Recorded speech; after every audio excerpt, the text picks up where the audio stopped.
जय श्री कृष्णा मित्रों। आज का जो प्रसंग है बहुत ही गंभीर है।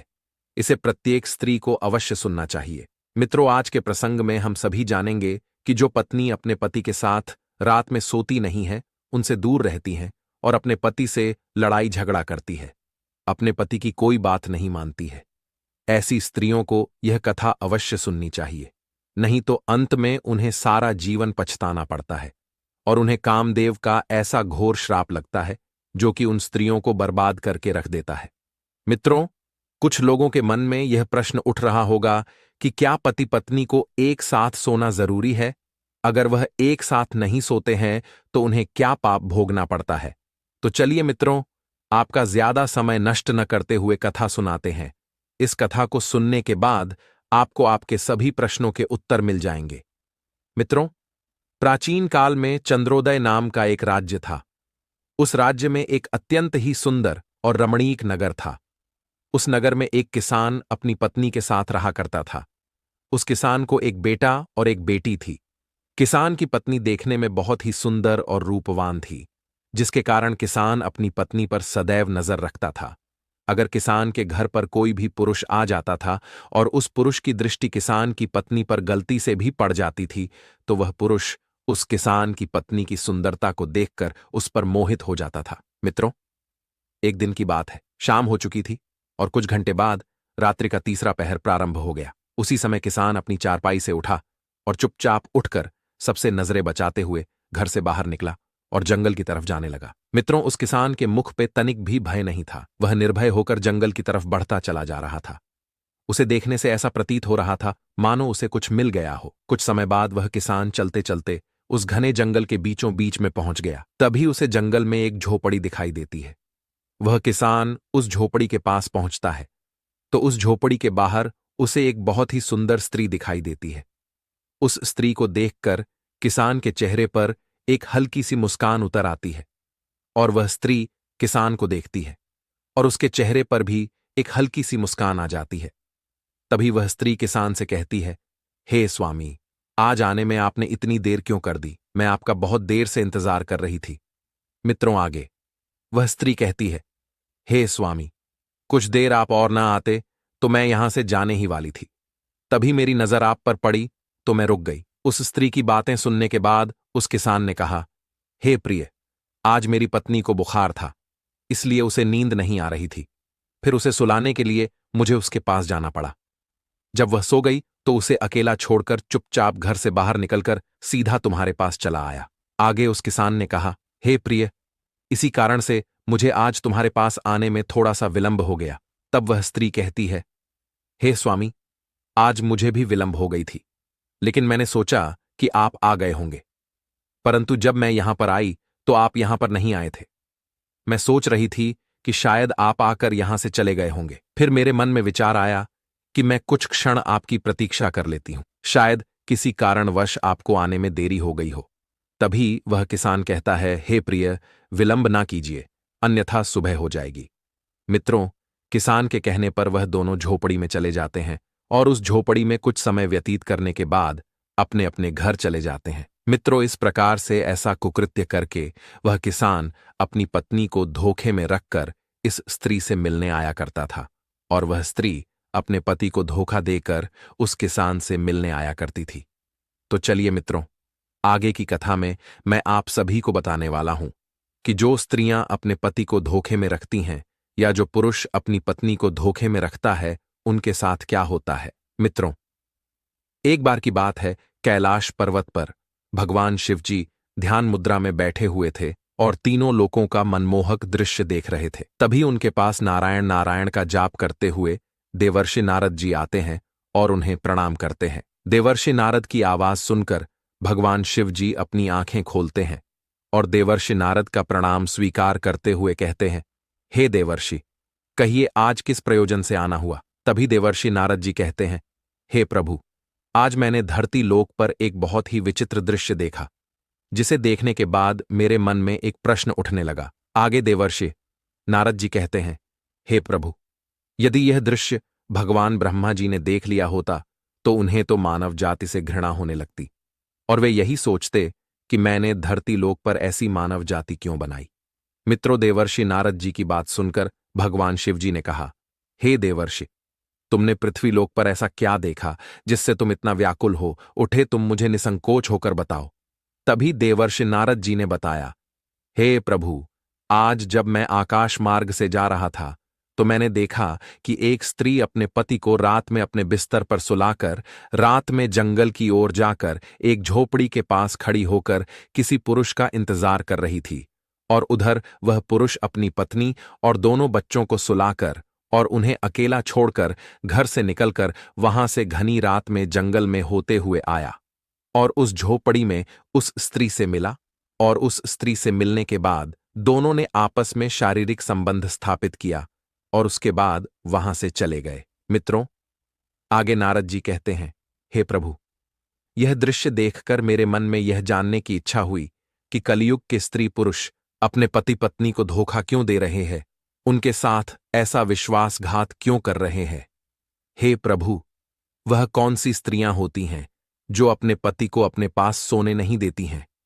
ऐसी स्त्रियों को कौन सा पाप भोगना पड़ता है, और वह कौन सी स्त्रियां होती हैं जो अपने जीवन में यदि ये 3 गलतियां करती हैं तो उन्हें जीवन भर पछताना पड़ता है और उन्हें जीवन भर रोना पड़ता है। देवर्षि नारद जी की बात सुनकर भगवान शिव जी कहते हैं, हे देवर्षि, आपने यह प्रश्न पूछकर समस्त मानव जाति का कल्याण किया है। आज मैं आपके इन सभी प्रश्नों का उत्तर एक अलौकिक कथा के माध्यम से देने जा रहा हूं, जिसे सुनने के बाद तुम्हें तुम्हारे सभी प्रश्नों के उत्तर मिल जाएंगे।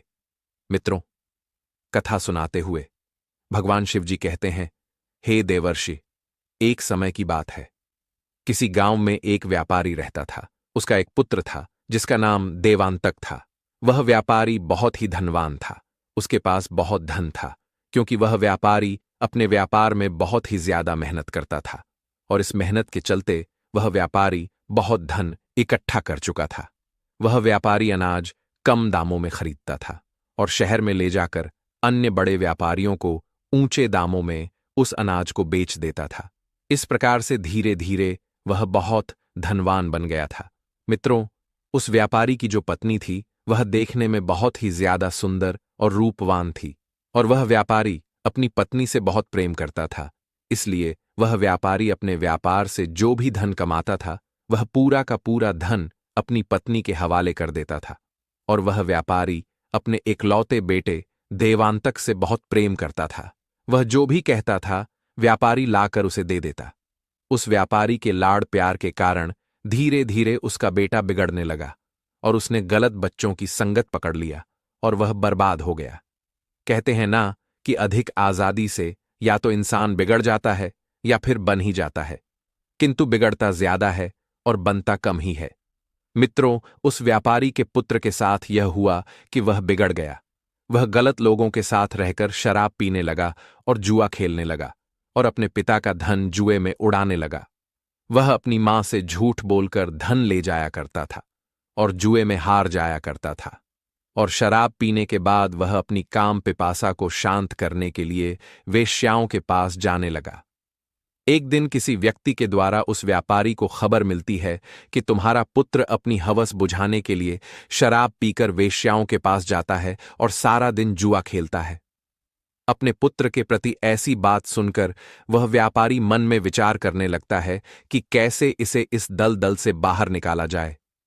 तभी उसने निर्णय लिया कि इसका विवाह कर देते हैं, क्योंकि जब इसका विवाह हो जाएगा तो घर में इसकी पत्नी आ जाएगी, तो जितने भी यह उल्टे काम करता है वह सारे के सारे भूल जाएगा, और जो यह वेश्याओं के पास जाता है नहीं जाएगा, क्योंकि विवाह के बाद इसकी पत्नी आ जाएगी तो यह कहीं नहीं जाएगा। यह सब सोचकर उस व्यापारी ने एक धनवान सेठ के घर रिश्ता देखकर सेठ की बेटी से अपने पुत्र देवांतक का विवाह कर दिया। मित्रों, देवांतक की जो पत्नी थी उसका नाम रोहिणी था। रोहिणी देखने में बहुत ही सुंदर लगती थी, और वह सुंदर होने के साथ साथ अत्यंत रूपवान, गुणवान और स्वच्छ हृदय वाली स्त्री थी। देवांतक की शादी हो जाने के बाद देवांतक घर में ही रहने लगा, क्योंकि उसकी पत्नी इतनी सुंदर थी कि वह अपनी पत्नी को छोड़कर कहीं नहीं जाता था और उन वेश्याओं को भूल गया था। कुछ समय बाद देवांतक के माता पिता वृद्धावस्था में पहुंच गए। वह बूढ़े हो गए और एक दिन ऐसा आया कि उन दोनों की मृत्यु हो गई और वे इस दुनिया को छोड़कर चले गए। मित्रों, आगे की कथा सुनाते हुए भगवान शिव जी कहते हैं, हे देवर्षि, उस व्यापारी के पुत्र का विवाह हो जाने के बाद उसकी काम वासना तो शांत हो गई थी, लेकिन उसकी जुआ खेलने की आदत अभी भी नहीं गई थी। और एक दिन उसके जीवन में ऐसा आया कि उसने जुए में अपनी सारी संपत्ति गंवा दी। अब उसके पास बिल्कुल भी धन नहीं था और ना ही उसके पास कोई हुनर था कि वह कहीं कोई काम करके कुछ धन कमा सके। उसके पिता जो धन कमाकर गए थे, वह सारा धन उसने जुए में लुटा दिया। एक दिन उसकी पत्नी ने कहा, हे स्वामी, अब तो हमारे पास खाने के लिए भी कुछ नहीं बचा है। अब हम कैसे अपना जीवन यापन करेंगे? फिर वह कुछ देर सोचने के बाद कहती है, हे स्वामी, आप यहां के राजा के पास चले जाओ और वहां कोई नौकरी ढूंढ लो ताकि हम दोनों का गुजारा चल सके। आगे भगवान शिव जी कहते हैं, हे देवर्षि, उस राजा के पास यदि कोई व्यक्ति नौकरी मांगने के लिए जाता था तो वह राजा सबसे पहले उस व्यक्ति से पूछता था कि तुम क्या कर सकते हो। अगर तुम्हारे पास कोई अच्छा हुनर है तो तुम्हें नौकरी दी जाएगी, अन्यथा उसे बाहर निकाल दिया जाता था। मित्रों, मनुष्य का ज्ञान ही उसकी पहचान होती है और व्यापारी के पुत्र देवांतक के पास इसमें से कुछ भी नहीं था। न उसके अंदर कोई गुण था, न कोई ज्ञान था, न उसके पास कुछ भी धन था और न उसके पास कोई हुनर था। इसलिए वह अपने जीवन के एक ऐसे मोड़ पर पहुंच गया था जहां पर मनुष्य को केवल पछतावा ही होता था। धीरे धीरे जैसे तैसे करके समय बीतता गया। इधर देवांतक की बेटी विवाह के योग्य हो गई, किंतु उसका विवाह करने के लिए देवांतक के पास एक फूटी कौड़ी तक नहीं थी और उसको अपना घर चलाने में भी मुश्किल हो रही थी। अब तो देवांतक दाने दाने के लिए मोहताज हो रहा था। अब तो उसके शरीर की सारी शक्ति क्षीण हो चुकी थी। एक दिन देवांतक काम वासना के भाव से अपनी पत्नी के पास गया। तब उसकी पत्नी गुस्से से बोली, इस संसार में इंसान का सबसे बड़ा सुख केवल काम वासना ही नहीं होता है, जरूरतमंद लोगों की मदद करना भी होता है।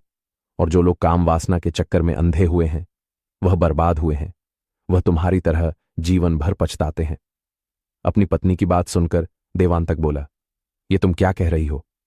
तभी उसकी पत्नी ने कहा, आज मैं आपको आपकी 3 गलतियां बताने जा रही हूं। इन्हें ध्यान से सुनना, क्योंकि मनुष्य इन 3 गलतियों को करने के बाद सारा जीवन पछताता है। कुछ लोग अनजाने में करते हैं तो कुछ लोग जानबूझकर करते हैं, और ऐसे व्यक्ति को जीवन के अंतिम दिनों में इसका दुष्परिणाम भुगतना पड़ता है। मित्रों, पहली बात, जो मनुष्य अपने जीवन के शुरुआती दिनों में अच्छी शिक्षा और हुनर नहीं सीखते हैं, उन्हें अंत में कई तरह की दिक्कतों का सामना करना पड़ता है और आपकी यही गलती आपको जीवन भर परेशान करती रहती है। दूसरी बात, यदि आपके अंदर किसी कार्य को टालने की आदत है और आपने अपने जवानी के दिनों में किसी भी काम को करने में आनाकानी की है और अपने जवानी के समय को अय्याशी और इधर उधर घूमने में बिताया है, तो आपको अंत में बहुत सी कठिनाइयां मिलती हैं। तीसरी बात, मनुष्य को सदैव अच्छे लोगों की संगत में रहना चाहिए, क्योंकि गलत संगत में रहने से आप अपने मार्ग से भटक जाते हैं और इस प्रकार से आपको कभी भी लक्ष्य की प्राप्ति नहीं होती है और आपकी गलत संगत अपनी तरक्की को रोक देगा और यही गलती संगति आपको बर्बादी की ओर ले जाएगी। मित्रों, देवांतक की पत्नी देवांतक से आगे कहती है, हे स्वामी, तुमने तो अपने जीवन की शुरुआत ही गलत तरीके से कर ली, इसीलिए आज हम लोगों को इस तरह की दिक्कतों और मुसीबतों का सामना करना पड़ रहा है। अब मैं तुम्हारे साथ काम क्रीड़ा नहीं करना चाहती हूं और न ही तुम्हारे साथ सोना चाहती हूं। अब तो आपको यह करते हुए शर्म आनी चाहिए। अब मैं भगवान की सेवा करना चाहती हूं। मुझे यकीन है कि भगवान हमारी सहायता अवश्य करेंगे। अब यही समय है आत्मा को परमात्मा से जोड़ने का। बालावस्था यानी जवानी तक लोगों का जीवन ब्रह्मचारी होता है। ब्रह्मचारी के बाद लोग विवाहित जीवन में आते हैं। विवाहित जीवन में आने के बाद लोग पुत्र की कामना करते हैं। पुत्र होने के बाद लोग बहू की कामना करते हैं। फिर बूढ़े हो जाते हैं और फिर उस ब्रह्मचारी जीवन में वापस चले जाते हैं जहां से विवाहित जीवन में आए थे। इसीलिए ब्रह्मचारी जीवन में जाना ही बेहतर है। जिस तरह युवावस्था को बर्बाद किया है, उसी तरह वृद्धावस्था बर्बाद नहीं करना चाहिए। पूजा पाठ, भजन, कीर्तन आदि करना चाहिए। फिर देवांतक की पत्नी रोहिणी कहती है, हे स्वामी, मैं अपने जीवन के बचे हुए दिनों को बर्बाद नहीं होने देना चाहती हूं। अब तो आप समझ ही गए होंगे कि मैं आपके साथ काम क्रीड़ा क्यों नहीं करना चाहती हूं और आपके साथ क्यों नहीं सोना चाहती हूं? अब हम लोगों का केवल एक ही लक्ष्य है, भगवान की पूजा करना और अपने बच्चों का विवाह करना। अब से आप काम वासना के मोह को भूलकर मेहनत पर ध्यान दो। एक दिन भगवान हम लोगों की जरूर सुनेगा। आगे भगवान शिव जी कहते हैं, हे देवर्षि, उस देवांतक की पत्नी ने सही कहा था, जो लोग मुझसे सच्चे मन से जुड़ जाते हैं उन्हें जीवन में कभी किसी चीज की तकलीफ नहीं होती। मित्रों, देवांतक की पत्नी रोहिणी थी, बहुत ही दयालु थी। एक दिन वह बाजार जा रही थी, तभी रास्ते में उसे एक बुढ़िया मिली जो दर्द से कराह रही थी। जब देवांतक की पत्नी ने उस बुढ़िया को देखा तो उसके पास गई और उसे अपने साथ घर ले आई। उसकी खूब सेवा की। उसके सेवा भाव से खुश होकर बुढ़िया ने उसे बहुत सा धन दिया। इतना सारा धन पाकर देवांतक और उसकी पत्नी बहुत खुश होते हैं। फिर वह उस बूढ़ी मां और भगवान को धन्यवाद करते हैं। फिर वह बूढ़ी औरत देवांतक के घर पर ही रहने लगती है। देवांतक ने उस धन से अपनी बेटी का बहुत धूमधाम से विवाह कर दिया और हंसी खुशी से पूरे परिवार में रहने लगता है। आगे भगवान शिव जी कहते हैं, हे देवर्षि, उस बूढ़ी मां के धन से देवांतक के परिवार में सुधार तो आ गया, किंतु कुछ समय बाद देवांतक फिर से गलत संगत में पड़ गया। एक दिन वह शराब पीकर घर आया और काम वासना के भाव से अपनी पत्नी के पास गया। तभी उसकी पत्नी ने उसको अपने पास सोने से मना कर दिया। फिर वह रात्रि में अपनी पत्नी को सुलाने के बाद गांव से बाहर एक झोपड़ी में जाकर के दूसरी स्त्री से मिलता है और अपनी काम पिपासा को शांत करता है। उसके बाद वह दोनों अपने अपने घर चले जाते हैं। आगे भगवान शिव जी कहते हैं, हे देवर्षि, आपने पृथ्वी लोक पर जो दृश्य देखा था वह इन्हीं दोनों का था। मित्रों, स्त्री को अचानक से अपने पति का त्याग नहीं करना चाहिए। जिस तरह से देवांतक की पत्नी ने किया था वह गलत था, क्योंकि एकदम से जो स्त्री अपने पति के साथ सोना छोड़ देती है और उसके साथ काम क्रीड़ा करना बंद कर देती है तो उसका पति जो है वह गलत रास्ते पर निकल ही जाता है। इसलिए प्रत्येक स्त्री को चाहिए कि वह अपने पति को धीरे धीरे सही रास्ते पर लाए। किसी को भी एकाएक सही नहीं किया जा सकता। अब मैं स्त्रियों के लिए 3 महत्वपूर्ण बातें बताता हूं जो स्त्री को कदापि नहीं करनी चाहिए। नंबर 1, स्त्री को अपने पति के साथ रात्रि में विश्राम करना, उसके साथ सोना बिल्कुल बंद नहीं करना चाहिए, एकदम से नहीं छोड़ना चाहिए। और जो स्त्रियां अपने पति के साथ रात्रि में सोने से इनकार करती हैं तो वह पति जो है फिर दूसरी स्त्रियों की तलाश में निकल ही जाता है। इसलिए स्त्री को चाहिए कि वह अपनी पति के साथ रात्रि में सोने का त्याग ना करें। नंबर 2, स्त्री को यह भी चाहिए कि वह अपने पति से सदैव प्रेम से बात करे, उनकी बात माने, और पुरुष अपने को भी चाहिए कि वह अपनी पत्नी का सभी चीजों में सहयोग करे। जो स्त्री अपने पति की सारी इच्छाएं पूर्ण करती है वह एक दिन अपने पति को सही रास्ते पर लाकर के खड़ा कर देती है और उसके साथ खुशहाल जीवन व्यतीत करती है। जो पति पत्नी एक दूसरे के सुख दुख को समझते हैं उनके जीवन में कभी कोई परेशानी नहीं आती है। उनके घर में कभी भी धन धान्य की कोई कमी नहीं होती है। भगवान की कृपा दृष्टि सदैव उन पर बनी रहती है। मित्रों, इस प्रकार से आज की यह ज्ञान से परिपूर्ण प्रसंग समाप्त हुआ। उम्मीद करते हैं आपको यह पसंद आया होगा। यदि आपको यह प्रसंग अच्छा लगा हो तो कमेंट बॉक्स में जय भोलेनाथ, जय माता लक्ष्मी अवश्य लिखें। प्रिय मित्रों, वीडियो देखने के लिए आप सभी का बहुत बहुत धन्यवाद।